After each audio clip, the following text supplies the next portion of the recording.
Hello दोस्तों, स्वागत है आपका हमारे यूट्यूब चैनल मेहरवा से पढ़ाई पर। दोस्तों, जैसा कि आप जानते हैं कि हम अपने वीडियोज़ की श्रृंखलाओं के माध्यम से भारतीय इतिहास को पढ़ने का काम कर रहे हैं तथा पढ़ाने का काम कर रहे हैं। दोस्तों, हमने अपने पिछले वीडियोज़ में इतिहास के वर्गीकरण तथा इतिहास के वर्गीकरण का जो पहला पार्ट था, जिसको हम लोग प्रागैतिहासिक काल कहते हैं, उसके बारे में हम लोग पढ़ चुके हैं। प्रागैतिहासिक काल को पढ़ने के दौरान हमने पाषाण काल तथा पाषाण काल के अलग अलग कालों अर्थात पूरा पाषाण काल, मध्य पाषाण काल, नव पाषाण काल और ताम्र पाषाण काल के बारे में पढ़ाई किया है तथा उससे इम्पोर्टेंट पॉइंट्स को देखा है। दोस्तों, आज के इस वीडियो में हम लोग आदि ऐतिहासिक काल को पढ़ेंगे। आदि ऐतिहासिक काल इतिहास का वह कालखंड है जिसके बारे में हमें लिखित साक्ष्य तो मिलते हैं, लेकिन उसे अभी तक पढ़ा नहीं जा सका है। और इसका सबसे अच्छा उदाहरण हम ये भी समझते हैं कि सिंधु घाटी की सभ्यता का काल है, क्योंकि सिंधु घाटी की सभ्यता से जुड़े हुए जो भी हमारे पास पुरातात्विक साक्ष्य मिले हैं, वो लिखित साक्ष्य तो है, लेकिन उनको अभी तक पढ़ा नहीं जा सका है कि उसका अर्थ क्या होता है। इसीलिए दोस्तों, सिंधु घाटी की सभ्यता का जो काल है उसे हम लोग आदि ऐतिहासिक काल कहते हैं। सिंधु घाटी की सभ्यता से जुड़े हुए जो इंपॉर्टेंट पॉइंट्स है उसको थोड़ा सा हम लोग समझते हैं। दोस्तों, सिंधु एक नदी है जो कि भारत से होते हुए पाकिस्तान के क्षेत्र में बहती है, और इसी नदी के चारों तरफ कहीं ना कहीं भारत की सबसे पहली सभ्यता का विकास हुआ।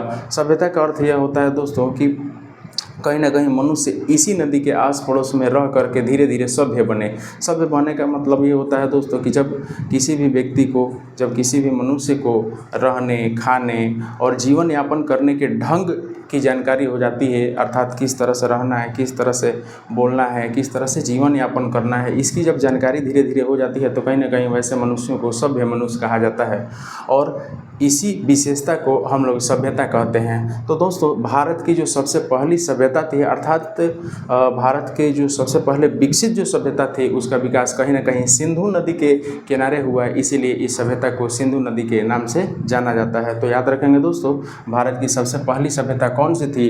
तो सिंधु घाटी की सभ्यता थी। और सिंधु घाटी की सभ्यता इसे इसलिए कहा जाता है क्योंकि इसका विकास कहीं ना कहीं सिंधु नदी के आस पड़ोस के क्षेत्रों में हुआ था।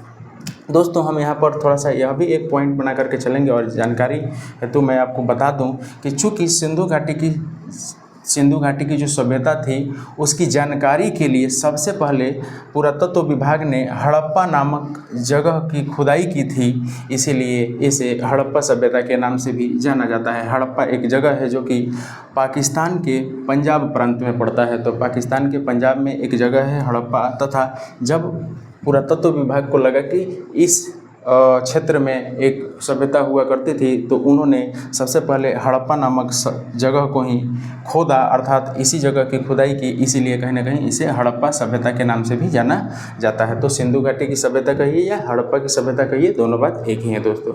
सिंधु घाटी की सभ्यता इसलिए क्योंकि इसका विकास सिंधु नदी के किनारे हुआ, और हड़प्पा की सभ्यता इसलिए क्योंकि इस सभ्यता में सबसे पहले खोदा गया जगह हड़प्पा था, जो कि पाकिस्तान का पंजाब क्षेत्र में पड़ता है।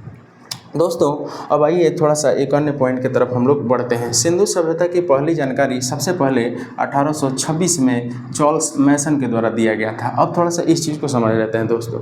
अगर हमसे क्वेश्चन पूछा जाए कि सिंधु सभ्यता के बारे में पहली जानकारी किसके द्वारा दी गई, तो 1826 में चार्ल्स मैसन ने इसके बारे में जानकारी दिया था कि सिंधु नदी के आस पड़ोस में कोई सभ्यता भी हुआ करती थी। तो इस तरह से जो सबसे पहले इसके बारे में अगर टिप्पणी कहा जाए, तो टिप्पणी किसके द्वारा किया गया, तो चार्ल्स मैसन के द्वारा 1826 में किया गया। तो दोस्तों, ये तो हो गया कि चार्ल्स मैसन ने सबसे पहले बता दिया कि सिंधु नदी के आस पड़ोस कोई सभ्यता हुआ करती थी। लेकिन इसके बारे में सबसे पहले रिसर्च करने का जो काम शुरू किया गया वो 1853 ईस्वी में जेम्स कनिंघम के द्वारा किया गया था। तो क्वेश्चन अगर पूछा जाएगा कि सिंधु सभ्यता का पहला सर्वेक्षण किसके द्वारा, अर्थात रिसर्च करने का काम किसके द्वारा शुरू किया गया, तो आप जेम्स कनिंघम का नाम लेंगे, जो कि 1853 में शुरू किया गया था। तथा अगर ऐसा क्वेश्चन पूछा जाए कि सिंधु घाटी की सभ्यता के बारे में पहली जानकारी किसके द्वारा दी गई, तो 1826 में चार्ल्स मैसन के द्वारा इसके बारे में जानकारी दी गई थी। तो दोस्तों, जब भारत में अंग्रेज़ों का काल था, अर्थात जब भारत में अंग्रेज शासन किया करते थे, तो लॉर्ड कर्जन का नाम आपने सुना होगा, जो कि भारत में 1899 से लेकर के 1905 तक वायसराय रहा।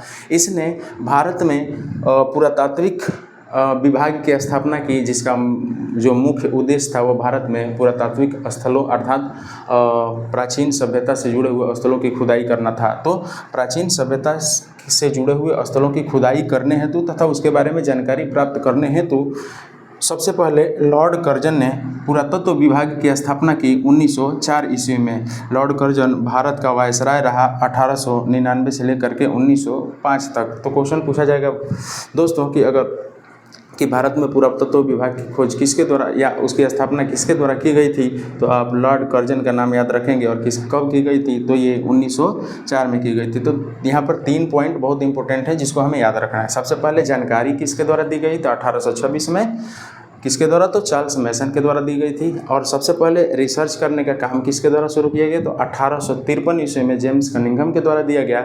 और आगे भी जानकारी को और ज़्यादा ब्रॉड किया जा सके और उसके बारे में सिंधु सभ्यता के बारे में और ज़्यादा इन्फॉर्मेशन निकाला जाए, इसके लिए इस पर्पस के साथ लॉर्ड कर्जन ने 1904 में भारत में पुरातत्व विभाग की स्थापना की। तो इसको भी आप याद रखेंगे दोस्तों। ये देखिए पॉइंट्स को अगर हम रिलेट करके पढ़ेंगे तो चीज़ों को लंबे समय तक याद रखा जा सकता है। अब आइए दोस्तों समझ लेते हैं कि सिंधु घाटी सभ्यता का विकास कितने वर्ग क्षेत्रफल में था। तो याद रखेंगे दोस्तों, सिंधु घाटी सभ्यता का जो क्षेत्रफल था वो लगभग कहीं ना कहीं 13 लाख स्क्वायर किलोमीटर था। अर्थात 13 लाख किलोमीटर स्क्वायर के क्षेत्र में फैली यह भारत की सबसे पहली नगरीय सभ्यता थी। तो ये पॉइंट याद रखेंगे कि सिंधु घाटी सभ्यता का जो क्षेत्रफल है या सिंधु सभ्यता से जुड़ा हुआ जो भी क्षेत्र है उनका कुल क्षेत्रफल 13 लाख किलोमीटर स्क्वायर है। ठीक है ना दोस्तों, तो इस पॉइंट को आप याद रखेंगे। सिंधु सभ्यता की पहली खुदाई, सबसे पहले सिंधु घाटी सभ्यता से जुड़ी हुई पहली जो खुदाई करने का काम किया गया वो किसके द्वारा किया गया दोस्तों, तो ये दयाराम साहनी के द्वारा 1921 में किया गया। तो क्वेश्चन पूछा जाएगा कि सिंधु घाटी सभ्यता से जुड़ी हुई पहली खुदाई किसके द्वारा किया गया, तो 1921 में दयाराम साहनी के द्वारा किया गया था। और इसमें पहला खोदा गया स्थल कौन सा था दोस्तों, तो हड़प्पा था। इसीलिए इसको क्या कहते हैं हम लोग, हड़प्पा की सभ्यता के नाम से जानते हैं। दोस्तों याद रखेंगे कि सिंधु घाटी सभ्यता का आकार जो था वो त्रिभुजाकार था, क्योंकि इसका विकास भारत, पाकिस्तान और अफगानिस्तान क्षेत्रों में देखने को मिलता है, जो कि कहीं ना कहीं त्रिभुजाकार आकार में है। इसीलिए सिंधु घाटी सभ्यता का अगर आकार आपसे पूछा जाए तो आप त्रिभुजाकार जवाब देंगे। सिंधु घाटी सभ्यता किस तरह की सभ्यता थी, तो सिंधु घाटी सभ्यता ये विश्व की सबसे पहली नगरीय सभ्यता थी। अर्थात कहीं ना कहीं सिंधु घाटी सभ्यता का जो समाज रहा है, सोसाइटी रहा है, वो कहीं ना कहीं नगरीय रूप से प्रतीत होता है। अर्थात वहाँ पर स्ट्रीट लाइट्स की व्यवस्था थी और उस समय जो भी तरीका हुआ करता था, आग की मदद से लोग जलाया करते थे, तथा वहाँ पर नाली की व्यवस्था तथा घरों के जो पैमाने थे वो बेहतर पैमाने हुआ करते थे। एक सिस्टमेटिक रूप से इस सभ्यता का विकास हुआ था, जैसा कि शहरों में देखने को मिलता है। इसीलिए इस सभ्यता को विश्व का सबसे पहली नगरीय सभ्यता के नाम से जाना जाता है। तो दोस्तों ये सिंधु घाटी की सभ्यता से जुड़े हुए कुछ इंपॉर्टेंट पॉइंट्स हैं जो आपको यहाँ पर याद रखना है।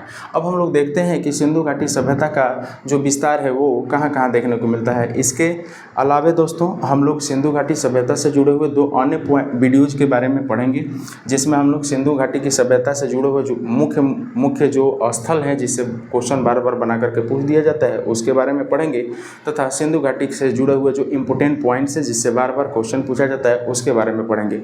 आइए दोस्तों अब सिंधु सभ्यता का विस्तार के बारे में देख लेते हैं। अगर हम देखें कि सिंधु घाटी सभ्यता का सबसे उत्तरी स्थल कौन सा था, मतलब सिंधु घाटी सभ्यता से जुड़ा हुआ उत्तर दिशा में सबसे उत्तर दिशा में कौन सा स्थल देखने को मिलता है, सबसे दक्षिण दिशा में कौन सा स्थल देखने को मिलता है, तथा उसकी क्या विशेषता है, तथा उसकी खुदाई किसके द्वारा की गई थी, तो उसके बारे में हम लोग थोड़ा सा कुछ यहाँ पर पॉइंट्स देख लेते हैं। दोस्तों सिंधु घाटी सभ्यता से जुड़ा हुआ जो सबसे उत्तरी स्थल था, यानी कि सबसे नॉर्दर्न जो पॉइंट था वो मांडा था। तो मांडा एक जगह का नाम है जो कि सिंधु घाटी सभ्यता का सबसे उत्तरी स्थल है। यह कश्मीर के क्षेत्र में पड़ता है तथा इसकी खुदाई सबसे पहले 1982 ईस्वी में जगपति जोशी के द्वारा किया गया था। तो सबसे पहले जो जगपति जोशी जी थे उन्होंने 1982 ईस्वी में मांडा नामक सिंधु घाटी सभ्यता से जुड़ा हुआ जो कि सबसे उत्तरी स्थल था उसकी खुदाई की, जो कश्मीर में है, तथा यह चिनाब नदी के किनारे बसा हुआ स्थल है। तो क्वेश्चन पूछा जाएगा दोस्तों कि सिंधु घाटी सभ्यता से जुड़ा हुआ सबसे उत्तरी स्थल कौन सा है, तो मांडा है, तथा इसकी खुदाई कब किया गया था, तो 1982 में किया गया था। किसके द्वारा किया गया था, तो जगपति शर्मा के द्वारा किया गया था, तथा यह किस नदी के किनारे बसा हुआ है, तो चिनाब नदी हमारा जवाब होगा जो कि कश्मीर के प्रांत में पड़ता है। दोस्तों अब आते हैं इसके सबसे दक्षिणी बिंदु की तरफ। तो क्वेश्चन पूछा जाएगा कि अगर सिंधु घाटी सभ्यता से जुड़ा हुआ सबसे दक्षिणी बिंदु कौन सा है, सबसे दक्षिणी स्थल कौन सा है, तो वो दैमाबाद है, जो कि प्रवरा नदी के किनारे है, जो महाराष्ट्र का एक प्रांत है तथा उसकी खुदाई 1958 में बीपी बोपार्डिकर के द्वारा किया गया था। तो बीपी बोपार्डिकर के द्वारा 1958 में दैमाबाद नामक सिंधु घाटी सभ्यता से जुड़ा हुआ जो कि सबसे दक्षिणी बिंदु था, उसकी खुदाई की गई, जो महाराष्ट्र में प्रवरा नदी के किनारे बसा हुआ है। तो क्वेश्चन पूछा जाएगा कि दैमाबाद किस नदी के किनारे है, तो प्रवरा नदी के किनारे है, जो कि सिंधु घाटी सभ्यता का सबसे दक्षिणी स्थल।